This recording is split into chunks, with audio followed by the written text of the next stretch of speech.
नमस्कार मित्रों, मैं राम मोहन उपाध्याय अपने YouTube चैनल वेदिका उपाध्याय में आपका हार्दिक स्वागत करता हूं। मित्रों, आज के इस वीडियो में हम लोग शिक्षा मनोविज्ञान से संबंधित महत्वपूर्ण प्रश्नों का अध्ययन करेंगे। शिक्षा मनोविज्ञान श्रृंखला की यह 10वीं वीडियो है जो आप लोगों के लिए काफ़ी महत्वपूर्ण। हमारा पहला प्रश्न है, मानसिक स्वास्थ्य विज्ञान को जाना जाता है, तो हमारा सही आंसर है विकल्प बी, मानसिक आरोग्यता के नाम से मानसिक स्वास्थ्य विज्ञान को जाना जाता है। हमारा दूसरा प्रश्न है, मानसिक स्वास्थ्य विज्ञान के प्रतिपादक हैं, तो हमारा सही आंसर है C.W.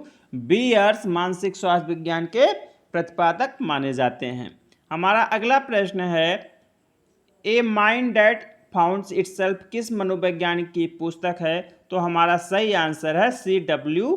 बीयर्स की पुस्तक है।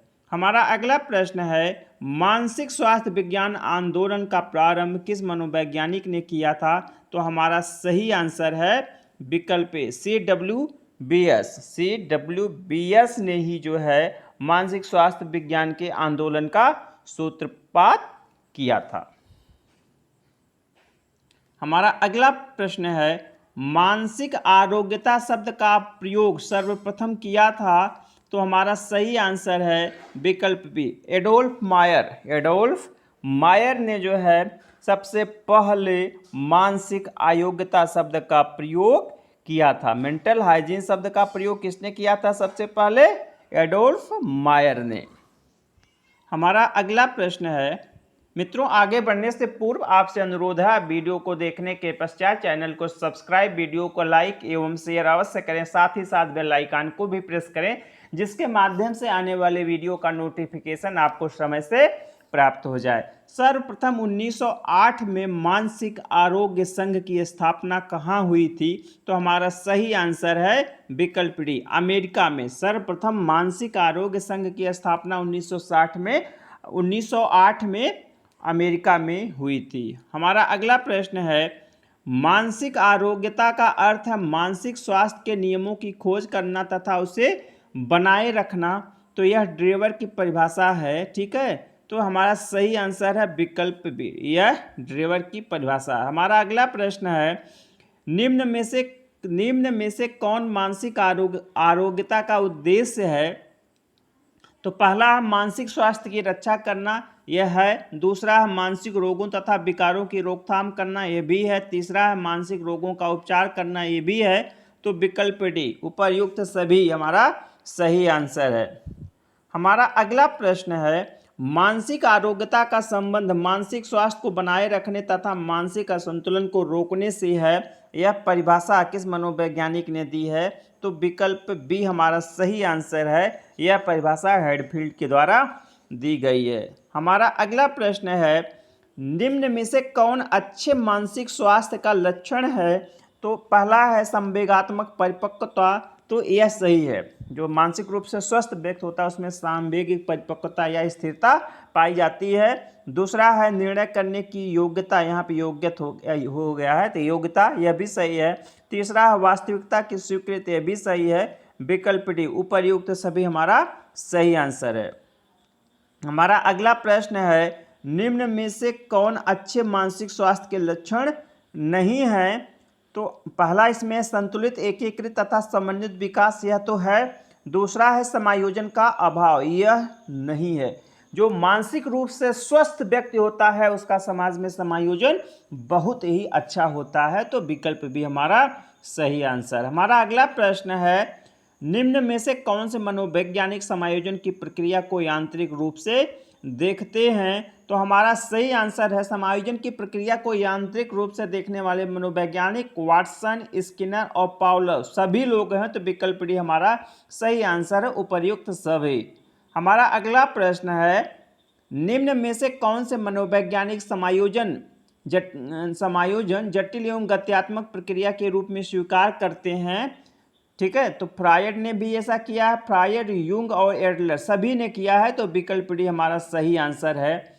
हमारा अगला प्रश्न है, समायोजन है, तो समायोजन एक द्विमार्गी प्रक्रिया, सही है। समायोजन गत्यात्मक प्रक्रिया, यह भी सही है। विकल्प सी है, यह एक उद्देश्य परक प्रक्रिया, यह भी सही है। विकल्प डी है एक संशोधनीय प्रक्रिया है, यह भी सही है। तो विकल्प ई उपर्युक्त सभी हमारा सही आंसर है। हमारा अगला प्रश्न है समायोजन को प्रभावित करने वाले कारक हैं, तो हमारा सही आंसर है यहाँ पे है वंशानुक्रम है, शारीरिक स्वास्थ्य है, परिवार का वातावरण है, विद्यालय है, उपर्युक्त सभी। हमारा अगला प्रश्न है समायोजन की प्रक्रिया में कौन सी बाधाएं हैं, तो समायोजन की प्रक्रिया में असंतोष बाधा है, तनाव बाधा है, चिंता बाधा है, द्वंद्व बाधा, उपर्युक्त सभी। विकल्प ई हमारा सही आंसर है। हमारा अगला प्रश्न है कुछ अवांछित घटित होने का भय तथा आशंका की सामान्यीकृत अनुभूति को कहा जाता है, इसको हम लोग चिंता के नाम से जानते हैं। अगर कुछ ऐसी घटनाएं होने वाली हो तो जो अवांछित होते हैं तब हम उसे चिंता के रूप में संबोधित करते हैं। हमारा अगला प्रश्न है वह मानसिक प्रक्रिया जिसमें दो परस्पर विरोधी प्रेरणा या बल काम कर रहे हों और प्रत्येक प्रतिक्रिया चाहता है परंतु व्यक्ति केवल एक को पूरा करने की स्थिति में होता है, कहा जाता है, तो विकल्प सी हमारा सही आंसर।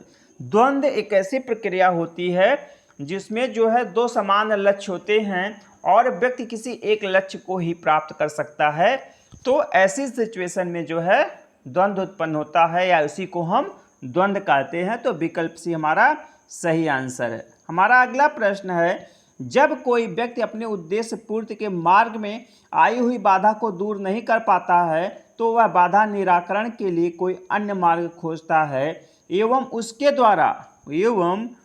द्वारा अपने उद्देश्य को पूरा करने का प्रयास करता है, ठीक है, तो उसे कहते हैं, तो विकल्प भी मार्गांतरीकरण कहते हैं। जब किसी व्यक्ति के जो है मार्ग में जो है कोई बाधा उत्पन्न होती है, ठीक है, उसके समायोजन में कोई बाधा उत्पन्न होती है और वह उसके प्राप्त नहीं कर पाता है, ठीक है, तो उस बाधा को दूर करने के लिए वह मार्गांतरीकरण की प्रक्रिया अपनाता है जिसके द्वारा उसके उद्देश्य को प्राप्ति हो जाए या उसके उद्देश्य की प्राप्ति हो जाए और उसका मानसिक तनाव दूर हो जाए, ठीक है। जैसे बहुत लोग होते हैं कि उनको नाम, दूरभाष, ठीक नंबर, ठीक है, पता या आदि नहीं याद रख पाता है, तो यह उनके लिए एक समस्या होती है, लेकिन अगर वह उसको जो है डायरी में नोट कर लें और उसका प्रयोग करें तो जो है यह संभव है, तो यही मार्गांतरीकरण है।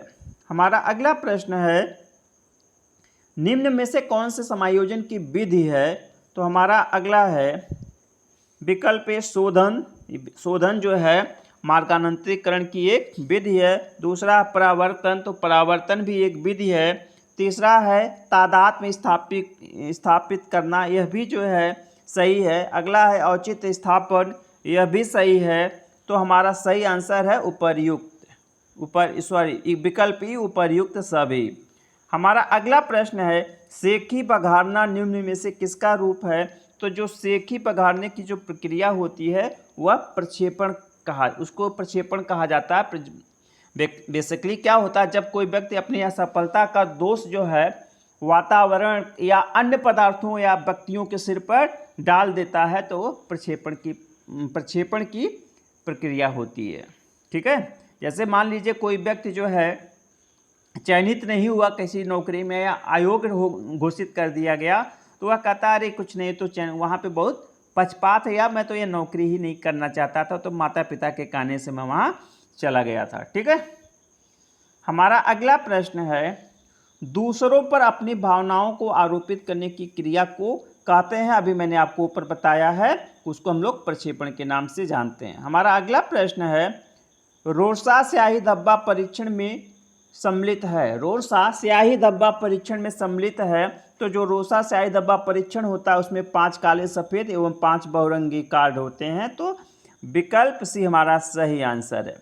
हमारा अगला प्रश्न है पियाजे की दृष्टि में कौन सी अवस्था पियाजे की संज्ञानात्मक अवस्था की सर्वोच्च अवस्था है, तो आप लोगों को मालूम है कि पियाजे की जो सर्वोच्च अवस्था कौन सी है, औपचारिक, ठीक है, औपचारिक संक्रियात्मक अवस्था, ठीक है, जिसको अमूर्त भी उसने कहा है, अमूर्त संक्रियात्मक अवस्था, और यह जो है 11 या 12 से 18 साल तक मानी जाती है, जो कि मुख्य रूप से किशोरावस्था का समय होता है, तो विकल्प सी हमारा सही आंसर है किशोरावस्था।